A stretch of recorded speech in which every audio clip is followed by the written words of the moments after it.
अस्सलाम वालेकुम नाज़रीन, एक बड़ी खबर पाकिस्तानी ड्रामा और फिल्म इंडस्ट्री की मारूफ अदाकारा सना जावेद की ताज़ा तरीन खबर ने सोशल मीडिया पर धूम मचा दी है, जहां कहा जा रहा है कि वो अपने शोहर मारूफ क्रिकेटर शुएब मलिक से अपने बेटे की सालगिरह के बाद नाराज हो गई हैं। इत्तलात के मुताबिक सना जावेद और शुएब मलिक अपने बेटे की सालगिरह की तकरीब के बाद वापसी पर एक जज्बाती मुकालमे में मसरूफ हो गए।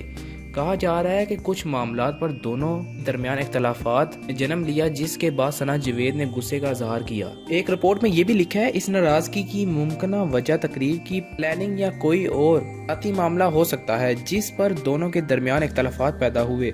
सोशल मीडिया पर मुद्दाओं ने मुख्तलिफ रद्द अमल जाहिर किए और दोनों के दरमियान इस मौके पर गलत फहमियाँ पैदा होने की वजूहात को समझने की कोशिश की जा रही है। ये खबर सामने आते ही सोशल मीडिया पर मुद्दाओं ने इजहार हमदर्दी किया है और उम्मीद जाहिर की है कि दोनों जल्द अज जल्द अपने मामलात को सुलझा लेंगे।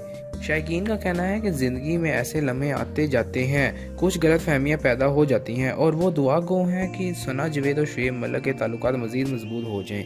अगर आपको हमारी वीडियो पसंद आई हो तो हमारे चैनल को सब्सक्राइब करें, बेल आइकन को क्लिक करें ताकि आपको हमारी आने वाली हर लेटेस्ट अपडेट मिलती रहे।